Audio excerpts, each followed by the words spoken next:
कर्जतमध्ये मिसळ कुठे चांगली मिळते हा प्रश्न आला की एकच उत्तर, भाई शिंदेंची मिसळ. झणझणीत मसाला, अस्सल घरगुती चव आणि प्रत्येक घासात वाह असं म्हणायला लावणारा स्वाद. शिंदेंची मिसळ म्हणजे चवीची खरी ओळख. कर्जतला आलात आणि भाई शिंदेंची मिसळ खाल्ली नाही तर तुम्ही मिसळची खरी चव अजून चाखलेलीच नाही. तर आजच या, कर्जतची मिसळ म्हणजे भाई शिंदेंची मिसळ. अधिक माहितीसाठी संपर्क 9067208163. नमस्कार, मी विकास मिरगणे. विकासनामा डिजिटल प्लॅटफॉर्म मध्ये आपलं सर्वांचं स्वागत. चर्चा कर्जतच्या राजकारणासंदर्भामध्ये करतो. माजी आमदार सुरेश लाड यांची आठवण आता विरोधी पक्षाला पण यायला लागलेली आहे.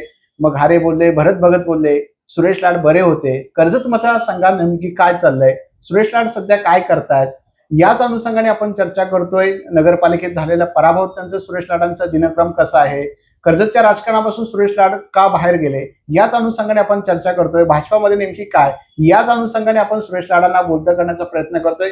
भाऊ नमस्कार. विकास नामा. नमस्कार भाऊ, आता तब्येत कशी आहे? बऱ्याच दिवसानंतर आपण भेटलेलो आहोत. तब्येत बरी आहे. आणि भाऊ मला सांगा, आता कर्जत तालुक्यामध्ये अनेक प्रश्न निर्माण झालेले आहेत. कोंढाणा धरणासाठी तुम्ही जीवाचं रान केलं, पाण्याच्या प्रश्नांसाठी आज कर्जतच्या पाण्याची समस्या आहे. मात्र 2 धरण जे होत आहेत ते पर्यटनावर घाला होतोय. तर एक नागरिक म्हणून तुम्ही नेहमी प्रश्न मांडलेले आहेत, माजी लोकप्रतिनिधी म्हणून तुम्ही नेहमी शहराच्या विकासाचा प्रयत्न करतात. 2 धरणासंदर्भामध्ये तुम्हाला काय वाटतं? धरणं ही शासनानं परस्पर मंजूर केलेली आहेत. त्यांचं पाण्याचं वाटप आणि खर्चाचा भागही त्या महापालिका नगरपालिकांवरती टाकलेला आहे. म्हणजे एकीकडे आर्थिक तरतूद करत असताना, पाण्याचं वाटप करत असताना ज्या शेतकऱ्यांच्या जमिनी यामध्ये जाणार आहेत, ज्या गावांना तिथून उठवणार आहात, त्या शेतकऱ्यांशी, त्या गावकऱ्यांशी चर्चा करणं सरकारचं काम होतं. किंवा ह्या जागेमध्ये, ह्या भागामध्ये आम्ही हे धरण करू इच्छित आहोत, तुमच्या गावांना इथनं विस्थापित व्हावं लागेल, त्यांचं आम्ही पुनर्वसन या ठिकाणी करू, असं कुठेतरी शेतकऱ्यांना आश्वासित करणं, प्रत्यक्षात कृतीत आणणं हे आवश्यक आहे. वास्तविक आता कायदा आहे, पहिलं पुनर्वसन नंतर धरण.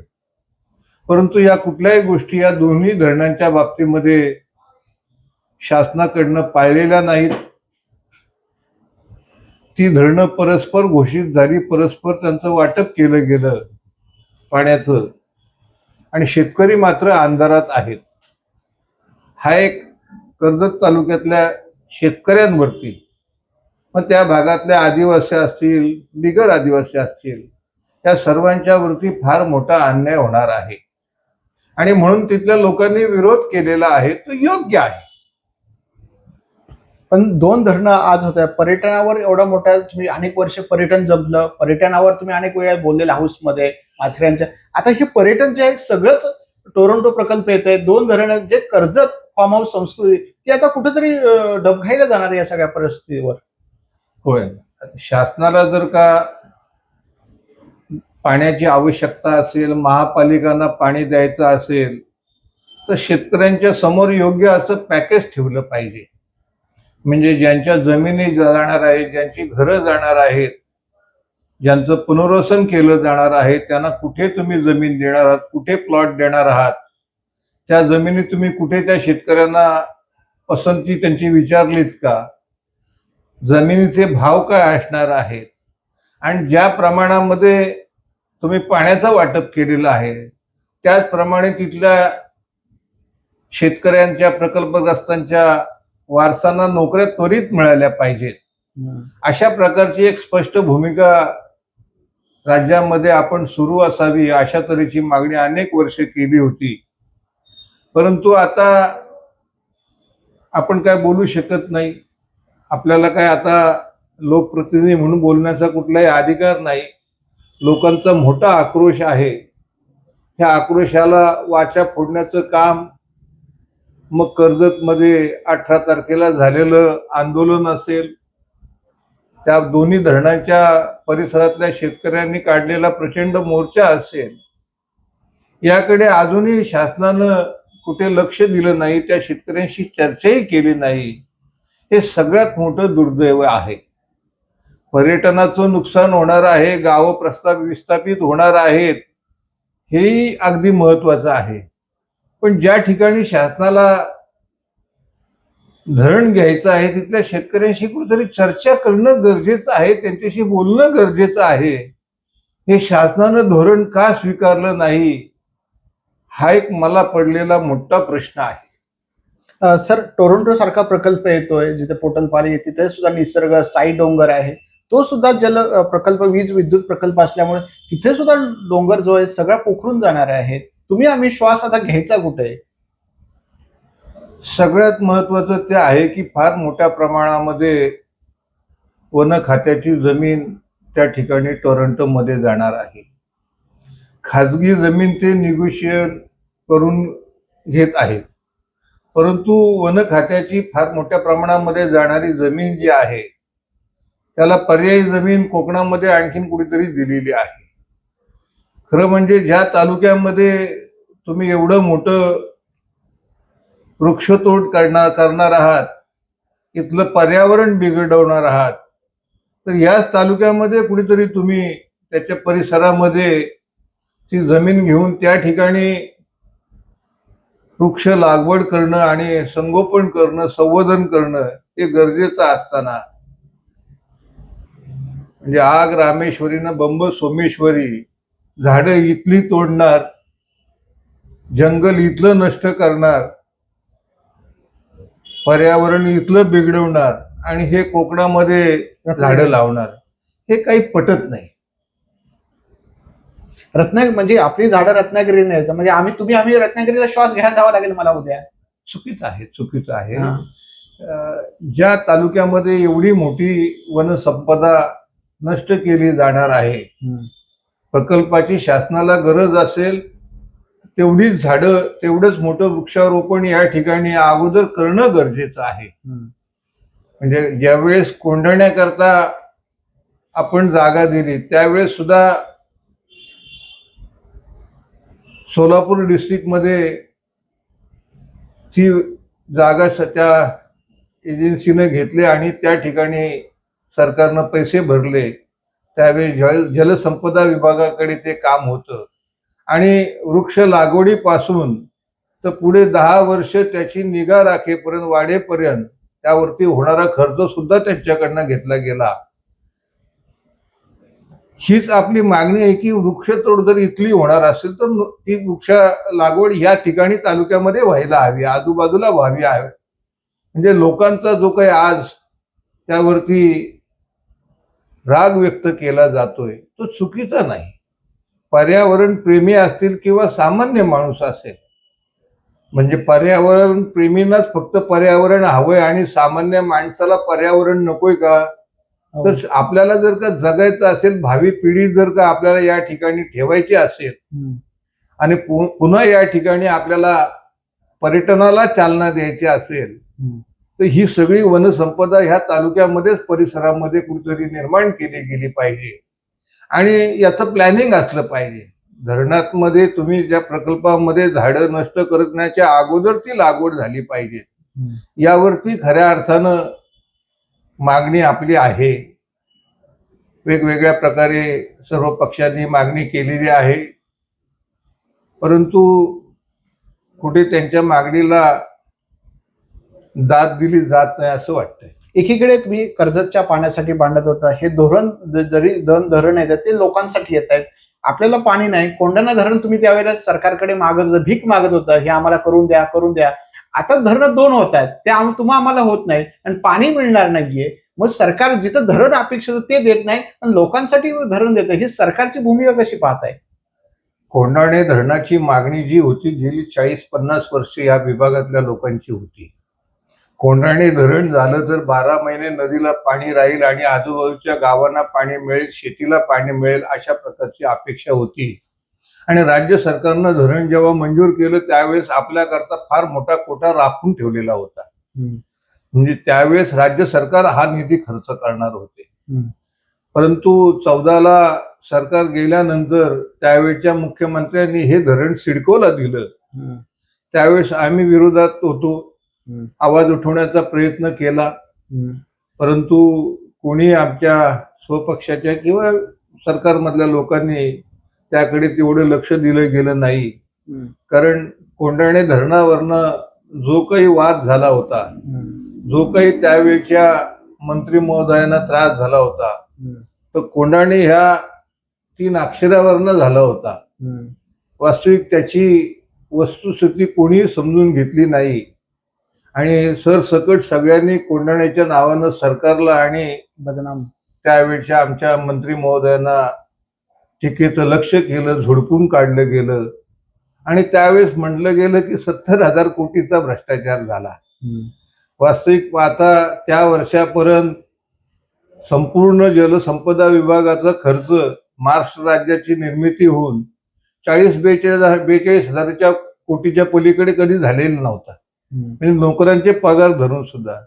तर 70,000चा भ्रष्टाचार होणार कुठे हा मुद्दा आहे.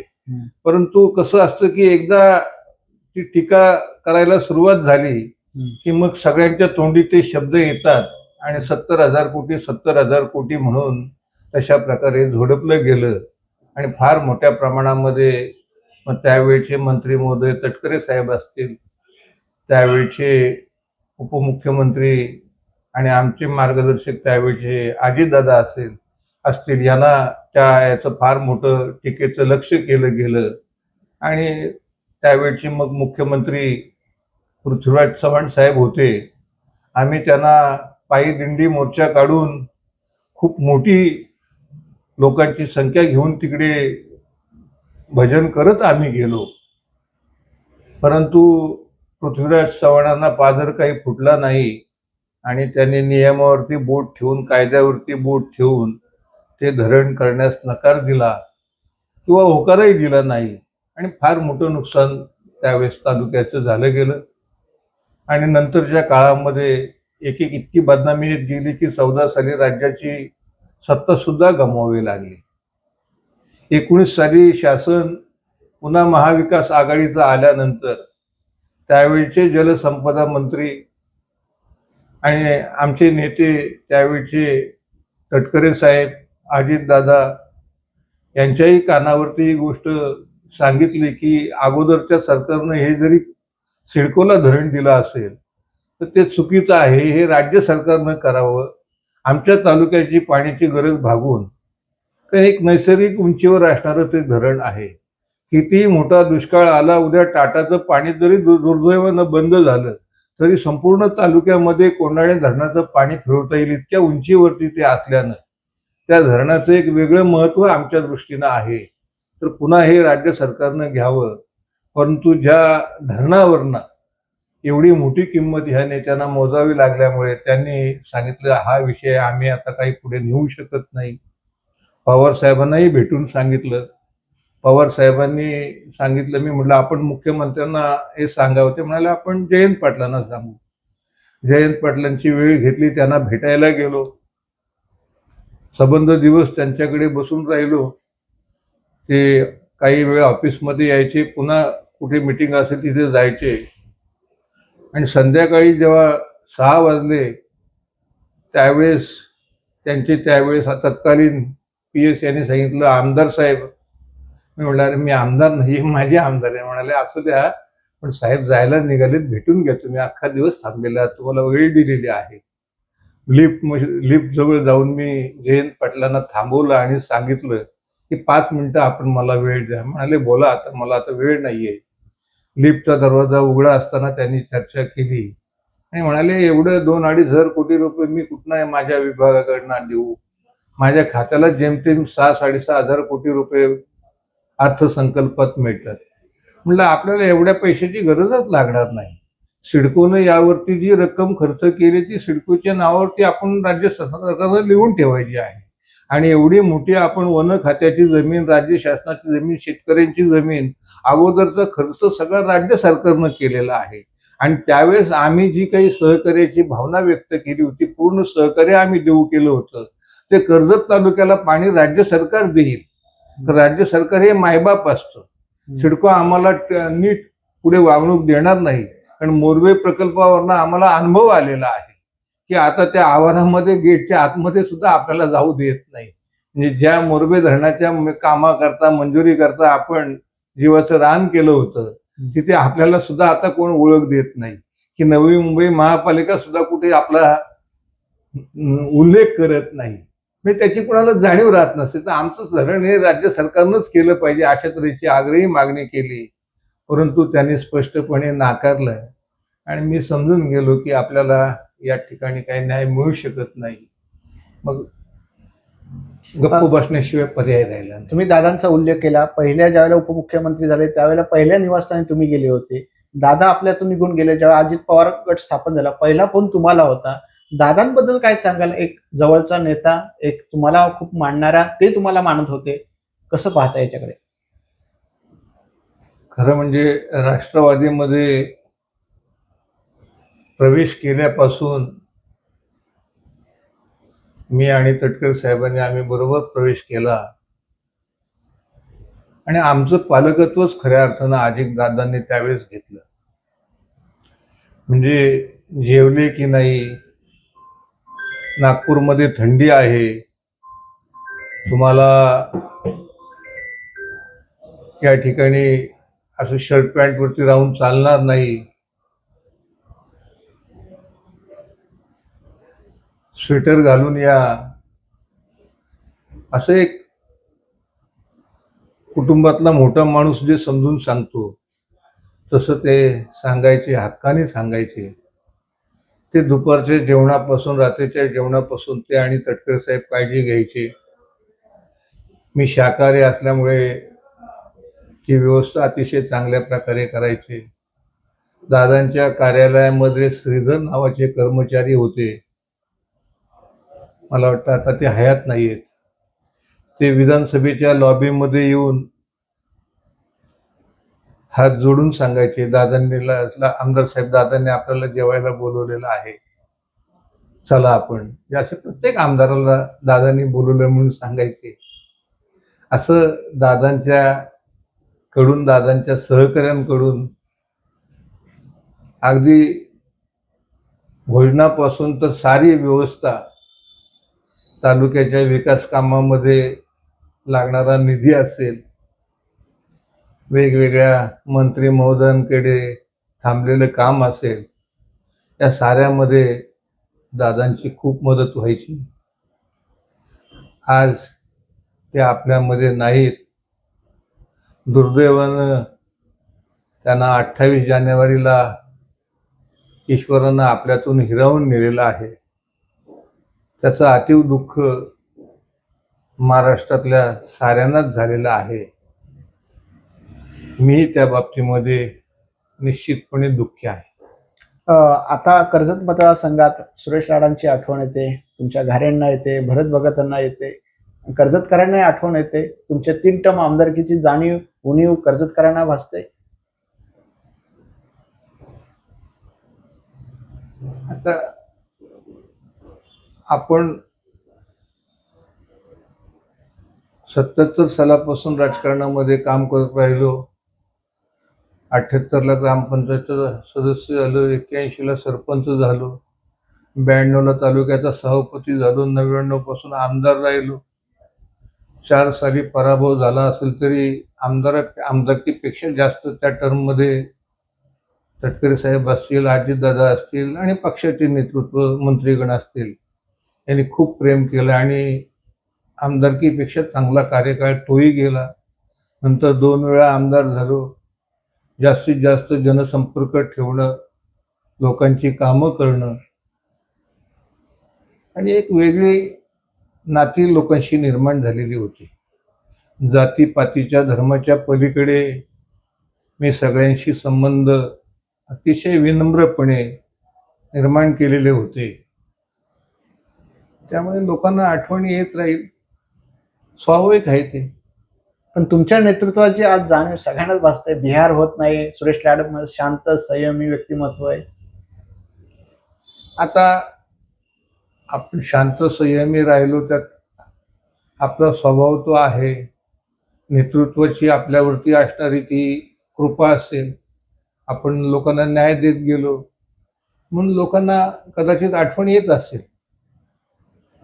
कर्जत नगरपालिकेत तुमच्या मित्रांनी फार हात जोडले होते. आज त्यावेळेला त्या मित्राची अवस्था काय आहे तुमची? आज त्याच मित्राची अवस्था फार राष्ट्रवादी सोडण्याची वेळ आलेली आहे. म्हणजे कसं पाहताय? मित्राला हे म्हणजे फार दुःखी आहे. सोशल मीडियातून धुमाकूळ घातलेला जातो. ज्यावेळेला हात जोडला माझ्या मित्राची अशी अवस्था आली. आज त्याच मित्राला राष्ट्रवादीतून बाहेर फेकलं गेलं आणि बाहेर फेकत आहेत.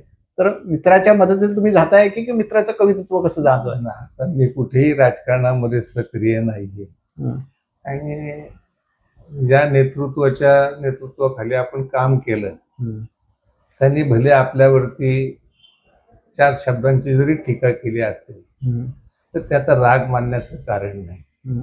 एक तर निवडणुकीच्या वेळेमध्ये एकमेकावरती टीका केली जाते. त्यांचा उमेदवार निवडून आणण्याकरता त्यांनी माझ्यावर टीका केली असेल, त्यांची मर्जी. पण ती त्यावेळेस तुमची दुरावस्था आवडली, आज त्यांची दुरावस्थेवर. तसे काळचक्र आहे ते, त्याला काही इलाज नसतो, सामोरं जावंच लागतं. भाऊ, शेवटचा प्रश्न, कर्जतकरांना आव्हान काय कराल? शेवटी हे 3 प्रश्न धरण टोरंटो आहे. कर्जतकरांनी सुद्धा उठलं पाहिजे. कुणाच्या नेतृत्वाखाली पुन्हा काही लोक साठेमेटल करतील, रिलायन्स पाईपलाईन सारखे पैसे कमवतील, पण आम आदमी किंवा ते धरणाच्या पुढे काय होणार? कर्जतकरांना काय आव्हान कराल? आता इथे आंदोलन चाललेलं आहे, हा कर्जत मधल्या जनतेचा आक्रोश व्यक्त केला जातोय. परंतु शासन पातळीवरती याला कुठेतरी नेणं हे गरजेचं आहे. आणि आता सत्तेमधले जे पक्ष आहेत त्या पक्ष नेतृत्वानं या प्रश्नांकडे सखोल अभ्यास करून तो प्रश्न सोडवण्याकरता, जनतेला न्याय देण्याकरता पुढे आलं पाहिजे, अशीच मी सर्वांना विनंती करतो.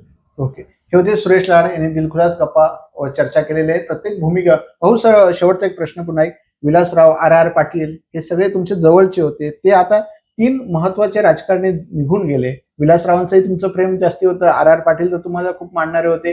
राजकारणामध्ये खूप आता हे खुनसी पद्धतीचे राजकारण आपल्याला पाहायला मिळतंय.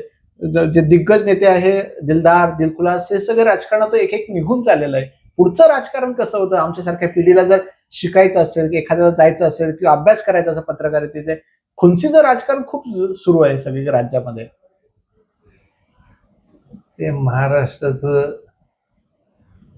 ग्रामीण भागातलं चेहरा म्हणून आर पाटलांकडे पाहिलं जातं, आबांकडे. आणि त्याचप्रमाणे विलासराव सुद्धा एक सर्वांग अष्टपैलू असं ते नेतृत्व होतं. 84 साली आपल्या ग्रामपंचायतीच्या छोट्याशा कार्यालयाच्या उद्घाटनाला गृहराज्यमंत्री असताना ते आले होते. तेव्हापासून त्यांच्याबरोबर स्नेहसंबंध होते. आर पाटलांनी सुद्धा खूप प्रेम दिलं. मोरबे धरण हे आर पाटलांच्यामुळेच खऱ्या अर्थानं होऊ शकलं. आणि आपण आता त्यांची आठवण काढतोय, परंतु त्यांनी ज्या वास्तविकपणे